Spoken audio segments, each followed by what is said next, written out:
باللہ من الشیطان الرجیم بسم اللہ الرحمن الرحیم وَزَكَرِيَّا إِذْ نَادَى رَبَّهُ رَبِّ لَا تَذَرْنِي فَرْدًا وَأَنْتَ خَيْرُ الْوَارِثِينَ فَاسْتَجَبْنَا لَهُ وَوَهَبْنَا لَهُ يَحْيَىٰ وَأَصْلَحْنَا لَهُ زَوْجَهُ إِنَّهُمْ كَانُوا يُسَارِعُونَ فِي الْخَيْرَاتِ وَيَدْعُونَنَا رَغَبًا وَرَهَبًا وَكَانُوا لَنَا خَاشِعِينَ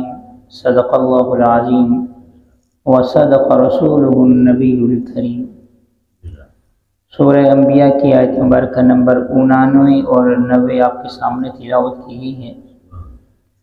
سورت کا اوسطاً اس پارے کا 6واں رکوع چل رہا ہے۔ اس سے قبل آیت نمبر 87 اور 88 میں، خاص طور پر 87 میں اللہ رب العزت نے دعائے یونس، جس کو ہم آیت کریمہ بھی کہتے ہیں، اس کا ذکر فرمایا۔ حضرت یونس علیہ السلام کا ذکر فرمایا کہ کس طرح سے مچھلی کے پیٹ میں وہ کچھ عرصہ رہے، فنادى فی الظلمات، اور اس تاریکی کے اندر کہ سمندر کی تاریکی ہے، مچھلی کے پیٹ کی تاریکی ہے، اس مشکل کے اندر ان تاریکیوں اور اندھیروں میں اللہ رب العزت کا پکارا اور 3 الفاظ سے پکارا، لا الہ الا انت سبحانک انی کنت من الظالمین، کہ اللہ تیرے سوا کوئی معبود نہیں ہے، تیرے سوا کوئی بھی عبادت کے لائق نہیں ہے، تیرے سوا کوئی بھی مشکل کشا حاجت روا نہیں ہے، تیرے سوا کوئی بھی مختار کل نہیں ہے، تمام تصرفات کا مالک تیری ہی ذات ہے۔ سبحانک، تو پاکیزہ ہے، ہر عیب سے، ہر کمزوری سے، ہر پستی سے تو پاک ہے۔ انی کنت من الظالمین، کہ بے شک میں ہی قصوروار تھا۔ یہ الفاظ اللہ رب العزت کو اس قدر پسند آئے کہ اللہ رب العزت نے حضرت یونس علیہ السلام کی اس پکار پر، اس دعا پر ان کو مچھلی کے پیٹ سے ہر نجات عطا فرمائی،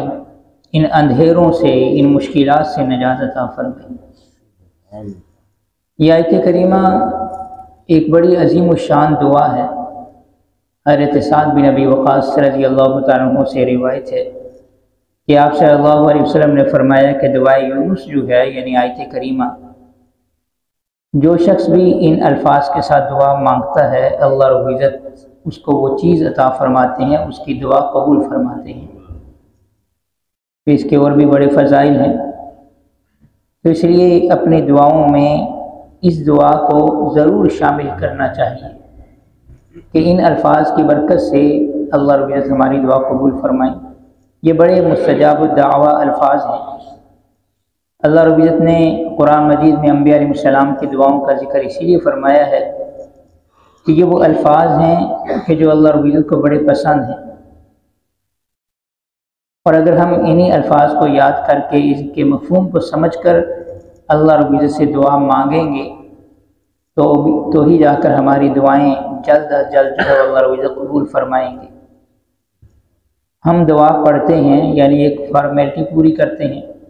حالانکہ دعا تو یہ چیز ہے کہ جو مانگی جائے۔ جس طرح ہمارے ہاں پیشہ ور فقیر جو ہوتے ہیں، مانگنے والے جو ہوتے ہیں پیشہ ور، وہ جس طرح سے بناوٹی آوازیں جو ہے وہ بناتے ہیں کہ اگلے کا دل بالکل پسیج کے رہ جاتا ہے، بالکل موم ہو جاتا ہے۔ تو ہمیں بھی اپنی دعاؤں میں اس طرح سے عاجزانہ صورت اختیار کرنی چاہیے کہ اللہ رب العزت ہم پہ ترس کھائیں، ہماری دعاؤں کو قبول فرمائیں۔ تو یہ چھوٹی چھوٹی دعائیں ہیں، اگر ہم ایک ہفتے میں صرف ایک دعا یاد کر لیں تو مہینے میں 4 دعائیں ہمیں یاد ہو جاتی ہیں۔ تو یا تو ہم یہ سوچتے ہیں کہ 2-4 دن کے اندر ہی ہمیں بہت زیادہ دعائیں یاد ہو جائیں، یا پھر ہم ان کی طرف آتے ہی نہیں ہیں۔ یہ دعائیں ہم لکھ کر اگر اپنے گھر کی دیواروں پہ آویزاں کر لیں کسی ایک مخصوص جگہ پر کہ روزانہ ان دعاؤں کو پڑھیں، تو تھوڑے ہی دنوں میں ہمیں یہ دعائیں زبانی یاد ہو جائیں گی، اور پھر ہمارے معمولات میں، ہماری عادات میں یہ دعائیں جو ہیں وہ شامل ہو جائیں گی، اور نہ چاہتے ہوئے بھی ہماری زبانوں پر یہ دعائیں رہیں گی۔ تو آیت کریمہ اسلاف نے اپنے تجربات سے بتلایا ہے کہ اس کی بڑی اہمیت ہے۔ جب بھی کوئی مشکل پیش آئے، کسی مصیبت کا خدا نخواستہ سامنا کرنا پڑے، کسی آزمائش میں انسان مبتلا ہو جائے، تو یہ دعا پڑھے تو اللہ رب العزت اس مصیبت کو، اس پریشانی کو دور کر دیتے ہیں۔ ہمارے گھر میں بھی ہماری والدہ اس چیز کا بڑا اہتمام کرتی ہیں کہ جب بھی کسی قسم کی کوئی بیماری گھر میں یا کچھ قسم کی کوئی مصیبت یا اس طرح کی کوئی کچھ حالات ہوتے ہیں تو ہم سب گھر والے جو ہے وہ مل کر اس آیت کریمہ کا ورد کرتے ہیں، تو اس کی برکت سے اللہ رب العزت جو ہے وہ پریشانی دور فرما دیتے ہیں۔ یہ فرمایا کہ پھر آپ صلی اللہ علیہ وسلم سے ایک شخص نے عرض کیا، یا رسول اللہ صلی اللہ علیہ وسلم، یہ جو دعا ہے یہ صرف حضرت یونس علیہ السلام کے لیے بھی ہی تھی یا دوسرے مومنین بھی اس دعا کو مانگ سکتے ہیں؟ تو آپ صلی اللہ علیہ وسلم نے فرمایا، کیا تم نے آیت کا اگلا حصہ نہیں پڑھا؟ اگلی آیت نہیں پڑھی کہ جس میں اللہ رب العزت نے فرمایا وَكَذَلِكَ نُنْجِي الْمُؤْمِنِينَ، کہ اسی طرح ہم مومنین کو نجات دیتے ہیں۔ یعنی مومنین کا ذکر ہے کہ اگر مومنین یہ دعا، اس طرح کی دعائیں پڑھیں گے تو پھر ان کو نجات مل جائے گی، پھر وہ جس بھی پریشانی میں ہیں، آزمائش میں ہیں، اللہ رب العزت ان کی اس پریشانی کو، اس آزمائش کو جو ہے وہ دور فرما دیتے ہیں، ختم کر دیتے ہیں۔ تو یہ صرف حضرت یونس علیہ السلام کے لیے مخصوص نہ تھی، بلکہ تمام مومنین کے لیے بھی ہے کہ اگر وہ یونس علیہ السلام کی اتباع میں یہ دعا پڑھتے ہیں تو جیسے یونس علیہ السلام کو اللہ رب العزت نے اس مصیبت سے خلاصی عطا فرمائی، نجات عطا فرمائی، اسی طرح مومنین کو بھی، دعا پڑھنے والے کو بھی اللہ رب العزت نجات عطا فرماتے ہیں۔ یہ اللہ رب العزت کا سب سے وعدہ ہے۔ پھر اللہ رب العزت حضرت زکریا علیہ السلام کا ذکر فرما رہے ہیں کہ وہ زکریا، اور حضرت زکریا علیہ السلام کا ذکر بھی کرو کہ اللہ رب العزت نے ان کو علم و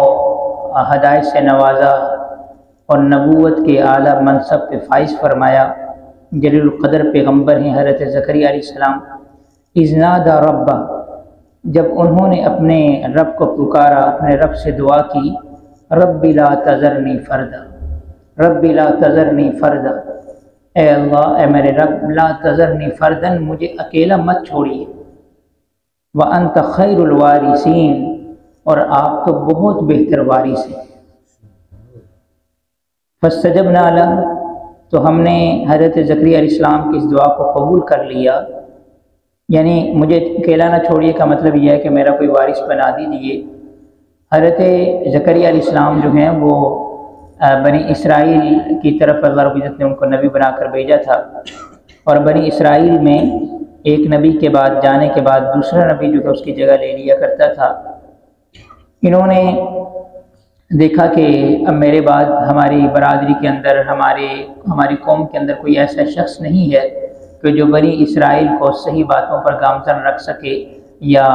اس کو رشد و ہدایت جو ہے وہ دے سکے۔ تو انہوں نے اللہ رب العزت سے دعا کی کہ اللہ، مجھے جو ہے وہ ایسی اولاد نرینہ عطا فرما کہ میرے جانے کے بعد بنی اسرائیل والے جو ہے وہ گمراہ نہ ہوں،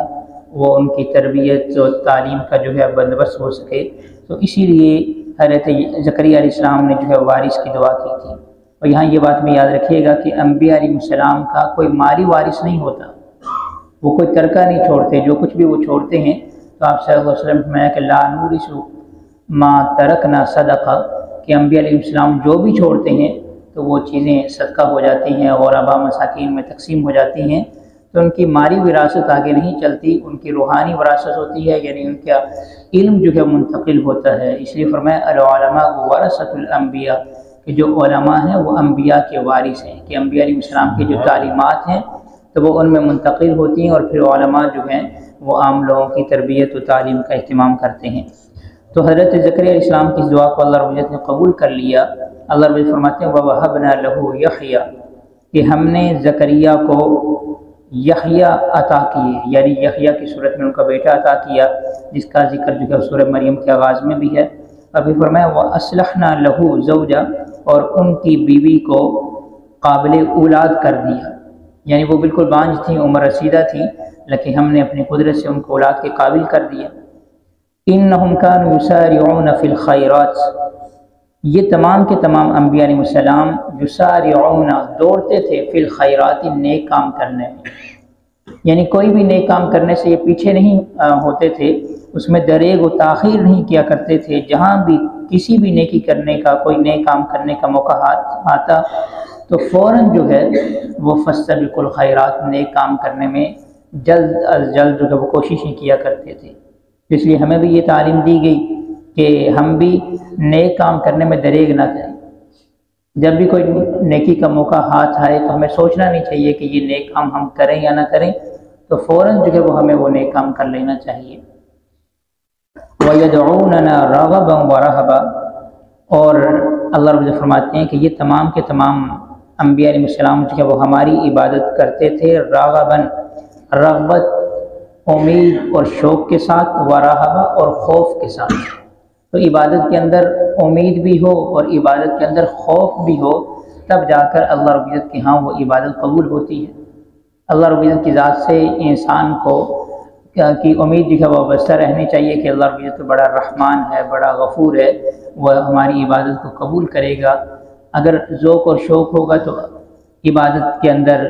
ایک قسم کی دلچسپی جو ہے وہ پیدا ہوگی، اور اللہ رب العزت کا خوف بھی ہونا چاہیے کہ ایسا نہیں ہے کہ ہم نے ایک عبادت کر لی اور اس کے اوپر اتراتے پھریں کہ یہ عبادت ہمارے لیے کافی ہے، ہم نے تو اتنا ثواب کما لیا، بلکہ خوف بھی ہونا چاہیے کہ اللہ ہماری عبادت کو جو ہے وہ قبول کر لے۔ پتہ نہیں اللہ عبادت ہماری قبول کرتا ہے یا نہیں، اس کے حوالے سے انسان کو ایک قسم بالکل مطمئن نہیں ہونا چاہیے۔ وَكَانُوا لَنَا خَاشِعِينَ، اور یہ سب کے سب اللہ رب العزت فرماتے ہیں لَنَا خَاشِعِينَ، ہم سے ڈرنے والے تھے، خشوع اور عاجزی اختیار کرنے والے تھے۔ کسی کے اندر کوئی تکبر نہ تھا، کوئی فخر نہ تھا کہ حضرت سلیمان علیہ السلام جیسے پیغمبر کہ جن کو اللہ رب العزت نے عظیم الشان بادشاہت سے نوازا تھا، لیکن ان کے اندر بھی رائے کے دانے کے برابر بھی جو ہے وہ تکبر نہ تھا۔ سارے کے سارے بندے جو ہے وہ خشوع و خضوع، عاجزی و انکساری کا جو ہے وہ پیکر تھے اور مجسمہ تھے۔ تو یہاں حضرت زکریا علیہ السلام کی دعا کا ذکر ہے، ربی لا تذرنی فردا وانت خیر الوارثین۔ علماء اس آیت کے حوالے سے فرماتے ہیں کہ جو شخص یہ دعا پڑھتا ہے اور مسلسل 3 دن تک، تو اللہ رب العزت اس کو اولاد نرینہ جو ہے وہ عطا فرماتے ہیں۔ تو ان دعاؤں کا جو ہے وہ اہتمام کرنا چاہیے۔ حضرت زکریا علیہ السلام حضرت عیسیٰ علیہ السلام کے قریبی عرصے میں تشریف لائے ہیں کہ حضرت یحییٰ علیہ السلام کی موجودگی میں ہی حضرت عیسیٰ علیہ السلام کی تشریف آوری ہوئی ہے، اور حضرت زکریا علیہ السلام جو ہیں یہ حضرت عیسیٰ علیہ السلام کے خالو بھی تھے۔ زکریا علیہ السلام نے حضرت مریم علیہ السلام کے پاس جب آئے، مریم علیہ السلام جب پیدا ہوئی، ان کے پاس جو ہے وہ بے موسمی پھل دیکھے تو فرمایا بیٹا یہ کہاں سے آئے؟ تو حضرت مریم علیہ السلام نے فرمایا کہ یہ اللہ کے ہاں سے آئے ہیں۔ تو حضرت زکریا السلام کے دل میں یہ بات آئی کہ جب اللہ جو ہے بے موسمی پھل عطا کرنے پر، بغیر موسم کے پھل عطا کرنے پر قادر ہے، تو اب ہم جب عمر رسیدہ ہو چکے ہیں، اولاد کے قابل نہیں ہیں، تو اس حالت میں بھی اللہ رب العزت جو ہے وہ ہمیں اولاد دے سکتا ہے، اللہ رب العزت اس بات پر بھی قادر ہے۔ چنانچہ حضرت زکریا السلام نے دعا کی، جس کا ذکر 30 پارے میں سورہ آل عمران میں ہے کہ ہنالک دعا زکریا رب، کہ یہاں اس موقع پر زکریا السلام نے اپنے رب سے دعا کی، رب هب لی من لدنک ذریۃ طیبہ، اے اللہ اپنے پاس سے مجھے پاکیزہ اولاد جو ہے وہ عطا فرمائیے۔ اور اسی طرح یہ دعا بھی ہے رب لا تذرنی فردا وانت خیر الوارثین، کہ اللہ مجھے اکیلا مت چھوڑیے، یعنی میرا کوئی روحانی فرزند ہو کہ جو میرے علم کو آگے لے کر جو ہے وہ چلے، وانت خیر الوارثین، اور اصل وارث جو اللہ رب العزت کی ذات ہے کہ سب کچھ کرنے والی اور بہترین سہارا جو ہے وہ اللہ رب العزت کی ذات ہے۔ اللہ رب العزت سے دعا ہے کہ اللہ رب العزت ہمیں قرآن و سنت کو صحیح طور پہ سمجھتے اس کے مطابق اپنی زندگی گزارنے کی توفیق عطا فرمائے۔ آمین۔ الحمدللہ رب العالمین۔